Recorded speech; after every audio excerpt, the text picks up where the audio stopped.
L'invité de la rédaction. L'invité de la rédaction en ligne avec nous, Daniel Herouet, bonjour. Bonjour. Vous êtes monsieur contrôleur général de l'armée française, vous avez servi dans les forces spéciales, le renseignement français. Nous avons l'habitude de vous entendre commenter ces faits de terrorisme, et c'est vrai qu'on a la sensation qu'ils se multiplient. Alors, est-ce qu'on a cette sensation parce que c'est réel ou parce qu'ils sont de plus en plus spectaculaires ? Alors écoutez, il suffit de regarder les chiffres de l'évolution du nombre d'attentats, aussi bien en Europe qu'à travers le monde, et quand on fait cet examen, c'est absolument effarant. Si vous regardez simplement sur 2 années, 2013, 18 111 victimes dans le monde. 2014, 32 658.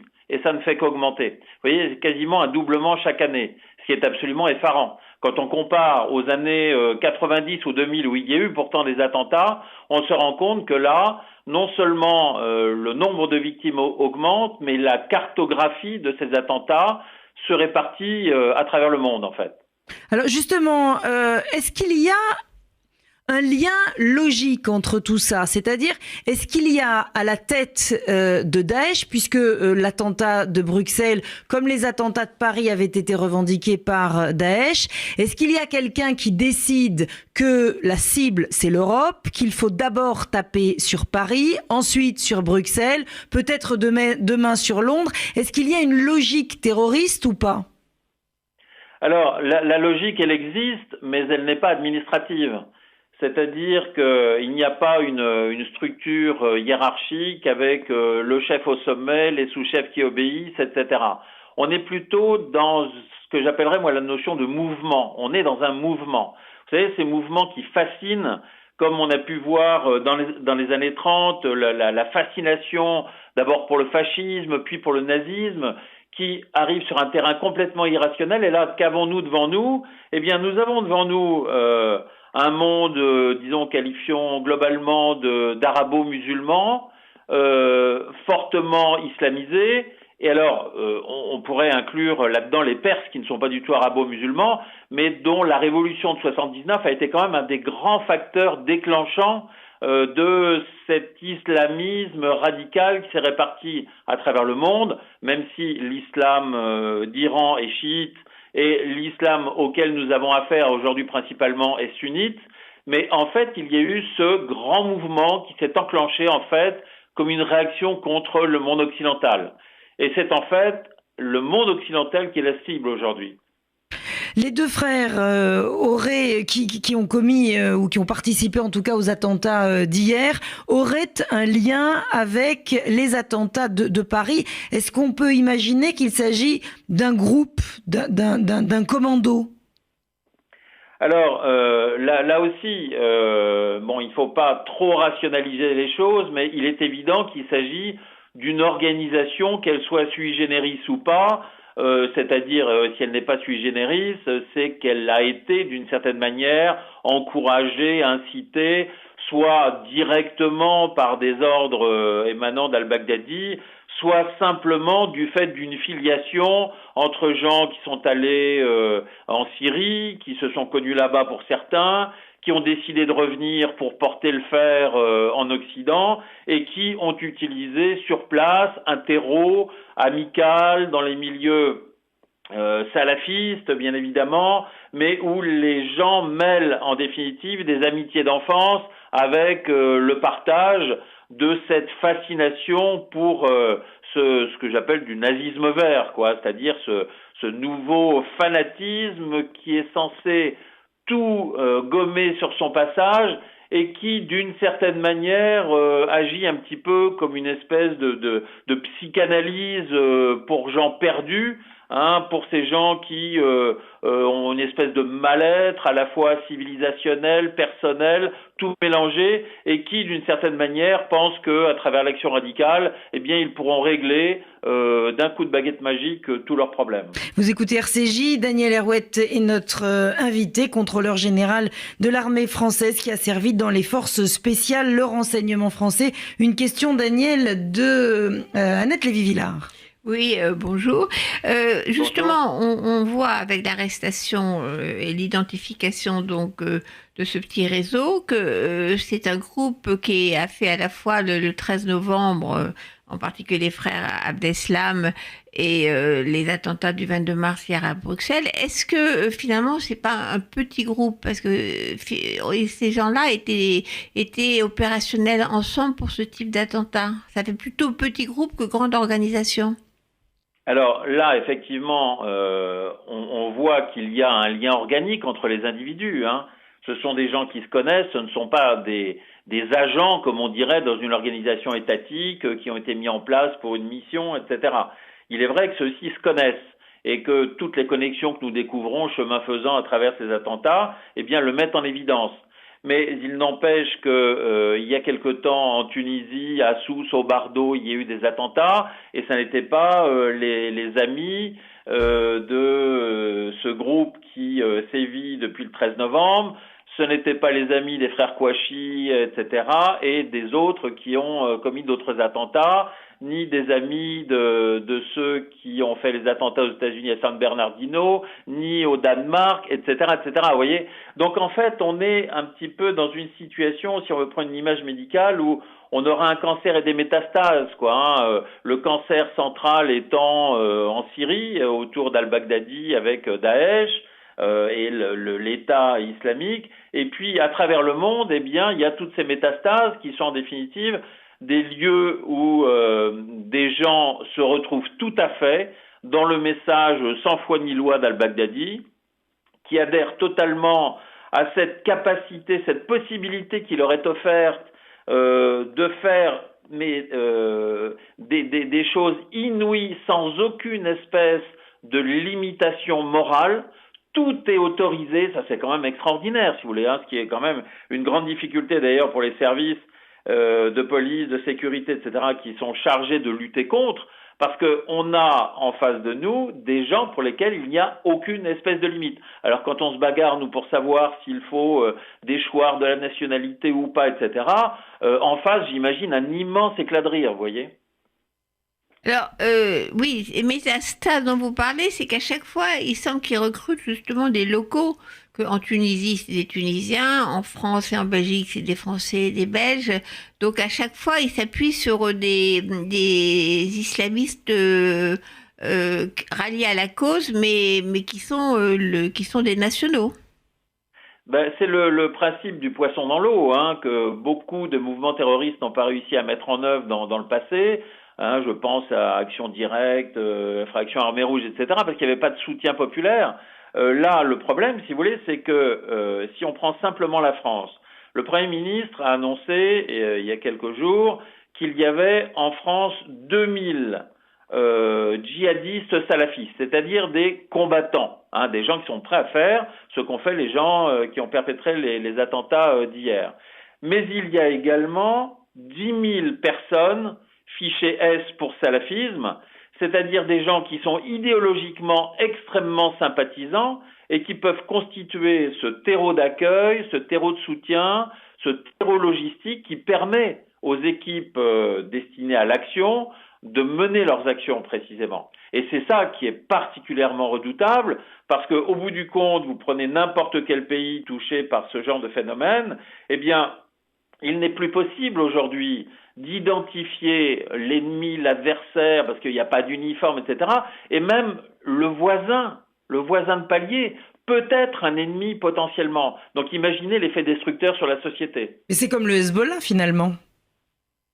Alors, le Hezbollah, dans les territoires du sud du Liban, sont plutôt dans une espèce de pseudo-État. C'est un État dans l'État libanais, mais on n'est pas à ce stade-là, si vous voulez. Hein, ça, si je voulais faire un parallèle en poussant le bouchon un petit peu loin, quand on prend Molenbeek, ce genre de territoire perdu, et il y en a un certain nombre en France aussi, où vous avez une population qui fait barrière à l'entrée des forces de l'ordre, même si les forces de l'ordre de temps en temps font des incursions, une population qui fait barrière, qui est hostile à tout ce qui représente l'état d'accueil, et au sein desquels il y a effectivement des combattants, comme le Hezbollah au sein des quartiers chiites au Liban, eh bien voilà, hein, c'est la situation à laquelle on arrive, disons, c'est le stade dernier peut-être du cancer, juste avant l'État islamique, vous voyez.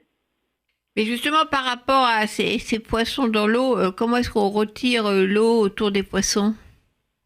Eh bien, ça, c'est un travail extrêmement difficile parce que quand on a laissé se créer ce genre de territoire, vous comprenez bien qu'il faut partir à la reconquête. Mais la reconquête, alors je sais qu'il y en a certains qui sont plutôt sur la rubrique très vigoureuse, relançons la bataille d'Alger, envoyons les paras rétablir l'ordre. Bon, il est bien évident que ce genre de choses n'est absolument pas jouable aujourd'hui à ce stade.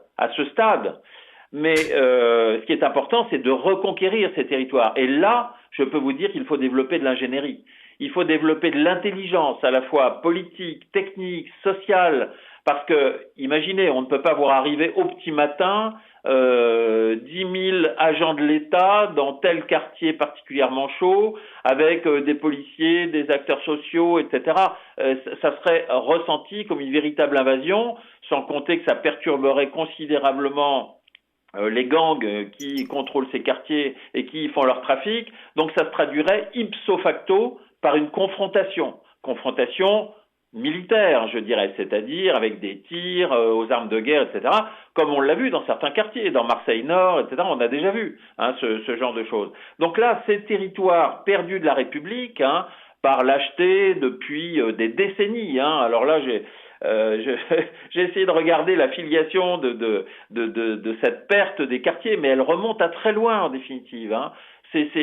Ça s'est fait sur une espèce de fond idéologique qu'on a vu réémerger d'ailleurs dans les travaux de Terra Nova en 2012, qui partait du principe que comme le prolétariat désertait la gauche, eh bien il fallait miser sur un nouveau prolétariat. Et l'examen des votes des populations récemment immigrées laissait supposer qu'il fallait parier sur eux, et donc il ne fallait rien faire pour être désagréable à ceux qui, parmi cette population immigrée, étaient le foyer d'accueil des salafistes, des imams wahhabites, des gens qui, d'une manière ou d'une autre, souhaitaient importer cette idéologie qui vient à la fois des frères musulmans, qui vient d'Arabie Saoudite, enfin toute cette lignée rétrograde, passéiste, etc., a été considérée en définitive comme une aimable originalité parmi ces populations qu'il fallait comprendre, qu'il fallait accueillir, etc., en mélangeant tout, c'est-à-dire en mettant dans le même bain des gens honnêtes qui ne rêvaient que de venir en France pour vivre la liberté, la démocratie et pouvoir vivre économiquement décemment, et puis ceux qui au contraire utilisaient cette possibilité d'entrée pour faire un petit peu la tactique du cheval de Troie. Voilà un peu la réalité des choses et l'énorme difficulté qu'il y aura maintenant à rattraper tout cela. Oui, mais, je peux juste rebondir encore sur effectivement les désastres de la politique de la gauche dans ces quartiers, effectivement inspirés par l'analyse de Terra Nova. Mais est-ce qu'il n'y a pas quand même une génération dans ces quartiers qui justement pourrait renverser la tendance sans envoyer des gens extérieurs? Parce qu'il y a quand même j'ai rencontré récemment des jeunes élus issus de l'immigration, troisième génération, qui sont prêts à s'intégrer, à être élus. Donc il y a quand même des gens sur qui s'appuyer. Non mais tout à fait. Moi-même, chez les étudiants et des étudiantes qui sont de religion musulmane, qui sont brillants dans leurs études, etc., c'est pas ça la question. La question, c'est de savoir quel est le jeu et qui sont les acteurs. Vous avez des acteurs comme ça qui sont absolument remarquables. Moi, je pense à Malek Bouti, par exemple, qui a fait des déclarations récemment, oui, et qui dérangent tout le monde. Parce que Malek Bouti dit, mais attendez, vous vous comportez comme des bisounours. Vous ne savez pas qui vous avez en face. Et lorsqu'on voit la Brigade des Mers, par exemple, là, absolument extraordinaire. Mais c'est extraordinaire, mais c'est une goutte d'eau dans l'océan. Cette brigade des mers essaye de rattraper les choses avec de la bonne volonté, avec des bons sentiments, en s'adossant à des personnes qui sont prêtes à donner de leur temps, de leur énergie, qui croient profondément à ce qu'ils font. Mais comparé au travail de SAP qui est réalisé par les imams intégristes dans les mosquées tous les vendredis, etc., comparé à l'organisation parallèle des jeunes dans des groupes, etc., qui se referment, et où on voit d'ailleurs les gens passer, comme ceux qui se sont fait sauter hier, là, qui passent de la délinquance, du trafic, etc., à la rédemption à travers l'islamisme. Tout ça, c'est un cheminement qui est bien connu, bien répertorié, où on va chercher des gens qui sont assez radicaux, c'est-à-dire forts dans leur tête et dans leur désir d'agir, et on les fait changer simplement de sujet en leur disant bon, la drogue c'est pas extraordinaire, maintenant il faut passer à la religion, et là tu seras tout puissant et tu pourras régler tous les problèmes que tu as avec la société, tout ton ressentiment, etc. Et c'est ça en définitive qui fait la force de ces éléments souterrains qui sont dans ces territoires perdus de la République. Et quand on voit le dégât qui est fait auprès des jeunes, et ça se mesure à l'école où vous avez maintenant des gamins qui tiennent tête à leurs professeurs, qui nient des choses, qui crient lorsqu'on parle de la Shoah en classe ou tout autre sujet qui pourrait mettre en cause d'une certaine manière les quelques slogans qu'on a pu leur apprendre et qui leur permettent de s'affirmer contre. Et on sait que s'affirmer contre, c'est une force extraordinaire. Les gens qui n'ont plus la possibilité d'être contre quelque chose, eh bien, ils perdent beaucoup de leur cohésion. C'est la fameuse distinction ami-ennemi qui a été mise en évidence pour caractériser la politique.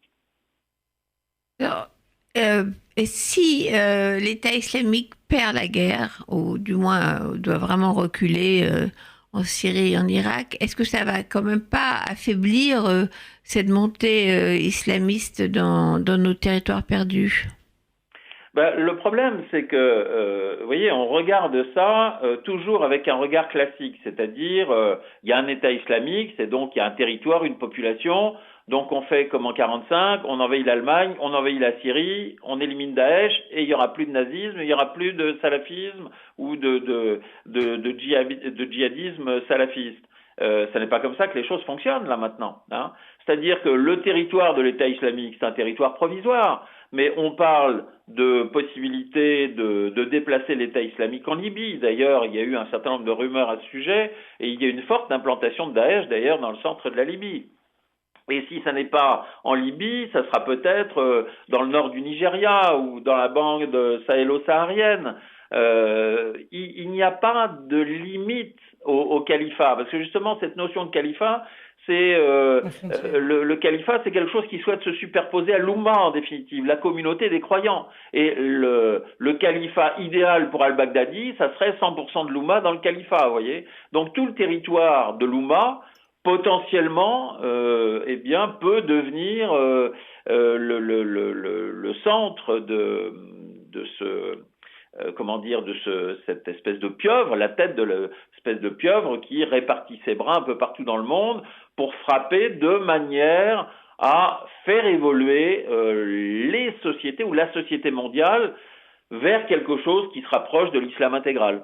Deux questions pour conclure, Daniel Herouet. La première, quand le ministre de l'Intérieur, Bernard Cazeneuve, annonce 1600 policiers et gendarmes supplémentaires, est-ce que c'est cosmétique ? Première question. Deuxième question, qui finance ?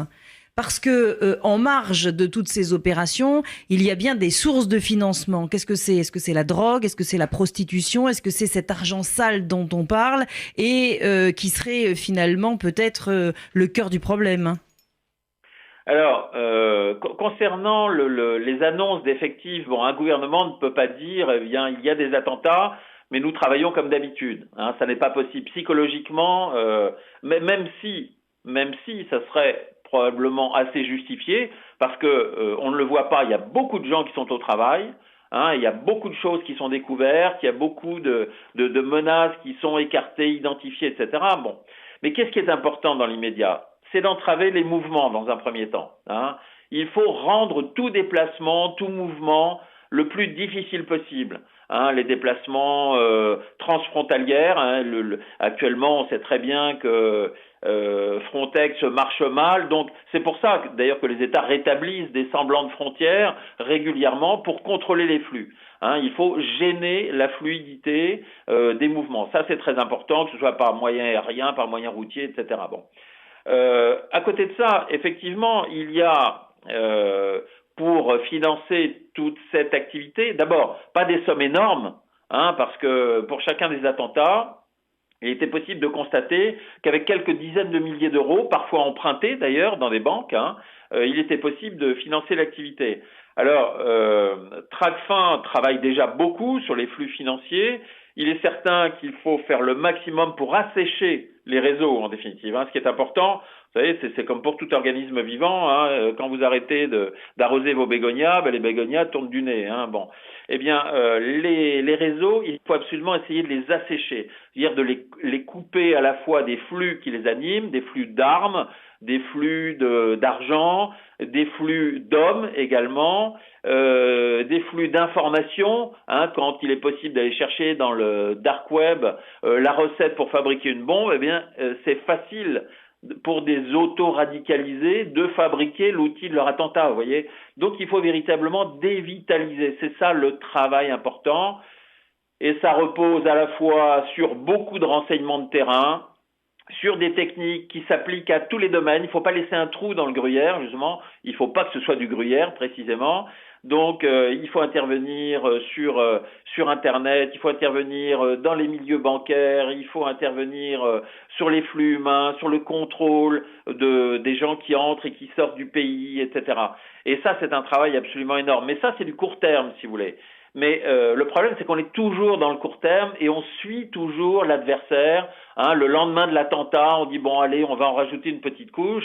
Et en fait, ce qui est important, c'est de faire un travail de fond, parce que là, nous sommes partis pour une guerre de 10 ans, 15 ans, 20 ans. À ce rythme-là, rien n'indique qu'il y a une dévitalisation de ces mouvements radicaux.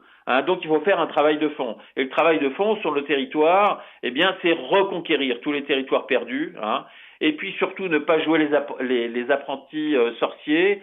Jouer les apprentis sorciers, c'est être incohérent, c'est-à-dire faire ami-ami avec des gens qui financent, fabriquent cette idéologie qui est extrêmement nuisible, et ça peut concerner des individus mais également des États. On sait que parfois, pour vendre des avions, des bateaux, etc., on est prêt à mettre un petit peu notre honneur sous le tapis. Parfois, on distribue des légions d'honneur un peu facilement à des gens qui coupent des têtes au quotidien et sans qu'on en parle. Voilà, c'est tout ce travail-là de fond qui doit être fait, parce que s'il n'y a pas cette révolution un peu sur nous-mêmes, on est vraiment mal parti. On est vraiment mal parti, parce que les sociétés occidentales sont faibles, psychologiquement faibles. On s'émerveille d'aller mettre des bougies, des fleurs sur les lieux où se sont produits les assassinats. C'est bien, mais c'est d'une certaine manière assez infantile. Pensons un petit peu aux Anglais sous le Blitz pendant au début de la Seconde Guerre mondiale. Essayons de nous inspirer un petit peu de ça. Prenons un petit peu de graines churchilliennes. Je sais que c'est un schéma qui est mis en avant assez facilement, mais si on se souvient que en 1940, il y avait le choix entre Churchill et Halifax, qu'Halifax était prêt à négocier avec Monsieur Hitler, comme il disait, Churchill était opposé, eh bien, voyez un petit peu la différence qu'il y aurait pu y avoir. Si Churchill avait été battu par Halifax, eh bien, peut-être qu'aujourd'hui, nous serions en train de porter obligatoirement des chemises brunes. Et pour éviter ça, pour éviter de porter des chemises vertes à terme, je crois qu'il faut véritablement se ressaisir moralement, mentalement, psychiquement, organisationnellement, politiquement, et que véritablement nous soyons conscients que nous sommes engagés dans une guerre d'un type nouveau, et que face à cette guerre d'un type nouveau, eh bien, il faut adopter un comportement citoyen, républicain, ferme, solide, qui associe à la fois notre amour des libertés, mais également notre vigueur dans le combat. Voilà ma conviction. Merci infiniment, Daniel Herouet, d'avoir été avec nous aujourd'hui. Merci pour cette analyse et ces mots de sagesse. Il est 12h55, un peu de publicité. Retrouvez l'invité du 12-13 sur radio-rcj.info.